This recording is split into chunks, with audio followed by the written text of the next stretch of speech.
E se eu te disser que você está pronto para se encontrar no trabalho dos seus sonhos? Pode ser que você já tenha encontrado, é claro, mas não é o que eu tenho visto por aí. A maioria das pessoas que eu converso dentro dos meios sociais me dizem exatamente ao contrário disso. Sabe o que eles dizem para mim? Eles trabalham em uma atividade, eles não veem sentido, fazem o que não gostam, trabalham com quem não gostam e trabalham para quem não gosta. Como é que a gente pode corrigir um negócio desses? A sociedade vem sofrendo muito. E aí, eu resolvi que eu iria fazer boas reflexões para que um dia eu pudesse falar aqui com vocês sobre como fazer uma grande transformação e promover esse encontro. Aí você pode estar dizendo para mim, mas para você é fácil, você hoje é uma pessoa bem-sucedida. Mas não começou e terminou assim. Teve uma grande história por aí. Eu vou contar para vocês um pouquinho dessa história. Eu vou voltar lá no passado, quando eu comecei a minha carreira. Trabalhei há algum tempo no setor financeiro, nos bancos. Depois de ter trabalhado algum tempo nos bancos, sabe o que eu fiz? Fui tentar empreender. É verdade. Eu sou um empreendedor, pensando que ser empreendedor resolveria os meus problemas. Não resolveu. Não resolveu. Quebrei. Fui à falência. Eu não tinha um tostão para pagar uma passagem de ônibus. Imagina que situação é essa? É muito difícil. Mas o universo, como é bom demais, resolveu me dar uma nova chance e me deu uma oportunidade de emprego como embalador em uma empresa do setor automotivo. Fui para essa empresa do setor automotivo, maravilhoso chegar por lá. Pensando agora, as coisas vão melhorar na minha vida. A primeira coisa que aconteceu foi descobrir qual era a minha atividade. A atividade era muito simples. Eu pegava minhas caixas, quebra a caixa, dava o formato dela, fecha a caixa, coloca a peça dentro, e aí você fecha outra etapa da caixa. E aí todos os dias, na minha vida, o que eu fazia? Caixa, peça, caixa, peça, caixa, peça, caixa, peça. Caixa, peça, caixa, peça, caixa, peça, caixa, peça. Dá para imaginar um negócio desse? E eu olhava para a minha frente, como eu estou olhando para você agora, e eu vi um armazém cheio de peças e caixas que eu tentava esvaziar. Mas todos os dias novas pessoas chegavam bem criativas e colocavam mais. Eu pensei, não vai acabar nunca esse negócio. Foi quando eu comecei a entender que aquilo não estava fazendo sentido para a minha vida. Comecei a dar um vazio enorme. Como se eu tivesse que viver aquela situação todos os dias da minha vida. Até quando? E comecei a pensar, como é que eu saio daqui? Esse não é o trabalho que eu quero para mim. Como é que eu resolvo essa situação? Eu estou aqui nessa empresa, eu me sinto uma pessoa presa. Empresa presa. Como corrigir isso? Em um determinado momento eu olho para o lado. Na hora que eu olho para o lado, eu vejo uma outra pessoa. Giba, esse é o nome dele. Sorrindo, falando com as pessoas. Era a pessoa que mais embalava peças naquele departamento. Magnífica a vida de Giba. Eu prestei atenção em Giba, olhava para Giba e falei, preciso entender o que está acontecendo com essa pessoa. Por que ele é tão diferente de mim? O que faz sentido para ele e não faz para mim? Como é que eu posso entender o que está acontecendo na vida dele que não acontece na minha e estão fazendo as mesmas coisas? E ele produzia muito bem. Produzia muito bem. E aí eu resolvi me aproximar. Foi muito engraçado. Cheguei ao lado de Giba, comecei a trabalhar do lado de Giba, comecei a querer com Giba. Giba logo me chamou para conversa. Giba queria saber da minha vida, como é que foi a noite, como é que foi os grandes colinhos, os filmes que eu assisti. Giba sempre puxava o diálogo comigo. E eu participava daquele diálogo e, de repente, começou a ocorrer uma transformação de vida. Eu comecei a perceber que eu desejava ir para o trabalho no dia seguinte. E não era por causa da caixa, da peça. Era por causa dos encontros com Giba.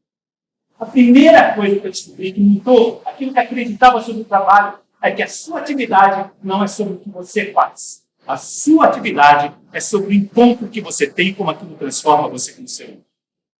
Todos os dias, eu me encontrava com Giba, nós nos divertíamos, eu disputava com Giba, eu nunca ganhei de Giba. E olha só, Giba era cego. Giba não tinha visão. E uma parte do mundo que Giba enxergava, ele enxergava a partir de mim. Então eu tinha muita vontade nesses encontros, tinha vontade de viver experiências para levar para ele esses encontros. Foi Giba quem me preparou para ser uma pessoa da área de gestão de pessoas. Eu comecei a fazer a atividade com tanto bom humor, com tanta boa vontade, que eu comecei a ter um sucesso meio acreditado. Aí fui trabalhar com gestão de pessoas, trabalhei com gestão de pessoas por bastante tempo, em vários ambientes, até que um dia recebi um maravilhoso convite de uma organização. Uma empresa que queria fazer uma transformação no seu ambiente de trabalho. Os indicadores de satisfação e engajamento daquela empresa eram de 16%. Perdiam dinheiro, horrores, e eles queriam transformar aquilo. e me fizeram um convite. E esse convite para fazer essa transformação nessa organização foi assim.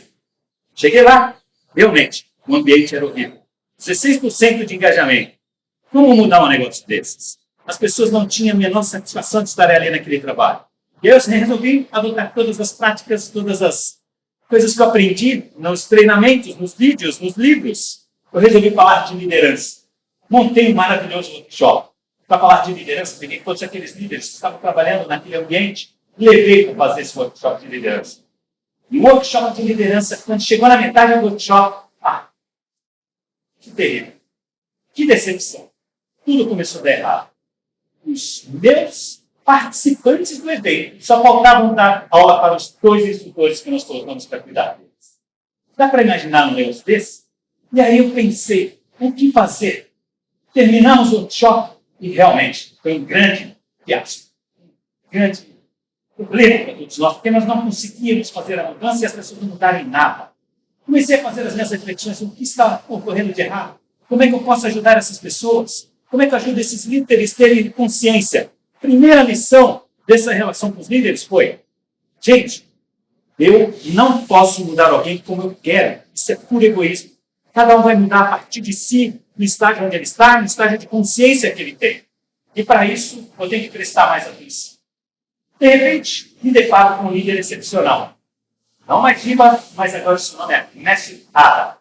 Mestre Ada tinha uma postura muito diferente da de qualquer outro líder. Porque dentro da organização tinham muitos conflitos, as pessoas debatiam, as pessoas acusavam umas às outras. E Mestre Ada, como líder, quando as pessoas vinham falar com ele, Mestre Ada falava como pai, como ancião. Ele só dizia o seguinte: espera, pode deixar que eu fale com essa pessoa que você está me dizendo. Mas agora, é aqui, entre eu e você. O que você pode fazer dentro das condições que você tem para nos ajudar a mudar? E eu comecei a entender qual era a força das perguntas.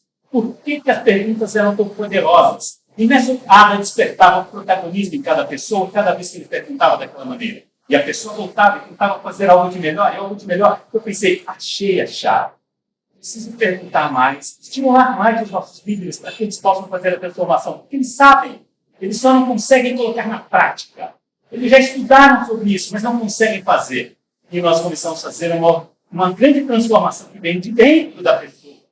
E as pessoas começaram a mudar os seus pontos de vista, isso afetar todas as pessoas. Mas sabe por que isso, né? É simplesmente porque todos nós, exatamente todos nós, saímos de casa todos os dias, quando nós acordamos, vamos para os nossos ambientes de trabalho, para qualquer outro ambiente, e acreditamos que o universo inteiro estava adormecido à noite e despertou só para nos servir e nos deixar felizes. Quando todos estão resolvendo seus próprios problemas, vamos parar com isso. E pela expectativa de que o mundo está aí para me deixar feliz, e não vai estar. Está todo mundo tentando resolver seus próprios problemas. Então, o que eu posso fazer? Eu posso olhar para essas relações e entender o que impacta em mim, como é que eu corrijo isso. Então, começamos a nossa jornada para a mudança no clima organizacional. Essa foi uma jornada espetacular.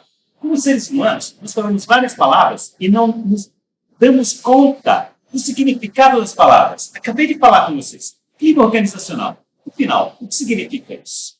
Clima organizacional. O que é o clima? Clima. Vamos pensar? O que é o clima? São as mudanças ambientais que estão no nosso entorno. Os componentes atmosféricos, eles interagem e geram clima. Então, o seu clima pode ser calor, frio, chuva, tempestade, terremoto, seja lá o que for. Nós temos variações. E como é que isso funciona dentro das organizações? É a mesma coisa. Quando os seres humanos se encontram, eles também trazem os seus elementos para a atmosfera. Quais são esses elementos? A minha intenção nessa relação com você, as minhas emoções, os meus sentimentos. Quando isso combina com os seus, a gente gera um negócio chamado clima. Clima organizacional. Que ele pode ser feito de tempestades ou de momentos de muita tranquilidade e calmaria. O que eu digo para vocês, como é que nós estamos fazendo o nosso processo de gestão dos nossos fatores atmosféricos que nós estamos colocando no ambiente na relação com duas pessoas. E o clima começa exatamente com duas pessoas. Quando eu me encontro com você, qual a minha intenção? Você promover uma relação onde a gente atue para prosperarmos juntos, você para atender aquilo que eu quero, atender ao meu egoísmo. Se eu tiver o controle a respeito disso, certamente eu também teria o controle sobre os elementos que eu coloco dentro das relações. E aí começo a afetar o clima. Como é que eu começo a falar sobre isso com todas as pessoas? Sabe aqueles líderes? Nós voltamos com eles. E comecei um trabalho com esses líderes para dizer para eles que liderança não é sobre você fazer as pessoas fazerem algo. Liderança é muito mais do que isso. Liderança é transformar a vida de um outro ser para que você seja reconhecido como o líder dele. E nós iniciamos a jornada de melhorar esses elementos atmosféricos. As emoções que a gente colocava, as intenções que a gente colocava, com um propósito muito melhor. Para os líderes, a mensagem foi muito simples. Todas as pessoas vêm para a sua fábrica todos os dias, vão trabalhar, e no final do dia vão para suas casas. Com a sua principal missão como líder, fazer com que eles sonhem retornar no dia seguinte. E você só pode sonhar retornar no dia seguinte quando você entende que aquela atividade que você faz, seja lá qual ela for, ela faz parte de uma integração do seu processo de desenvolvimento como ser humano. E aí aqui começa a trazer para você uma jornada para a interpretação do seu sonho no trabalho. Vamos mudar um pouco isso, hein? Vamos pensar melhor como é que a gente pode fazer essas mudanças. Porque aquela empresa que eu falei para vocês mudou de 16% para além de 85% de engajamento. Resultados financeiros espetaculares, mas não é sobre isso. É sobre a importância e o que nós estávamos fazendo ao doar essa organização para as pessoas exercerem suas atividades e se tornarem pessoas melhores. Então, eu digo para você, depois de ouvir toda essa história que eu contei, sobre a minha vida, sobre a vida de outras pessoas que me cercam no dia a dia para construirmos um ambiente maravilhoso, a pergunta é, o que você tem feito para marcar o encontro com o trabalho dos seus sonhos? Muito obrigado, desejo muito sucesso. Gratidão por essa oportunidade por vir.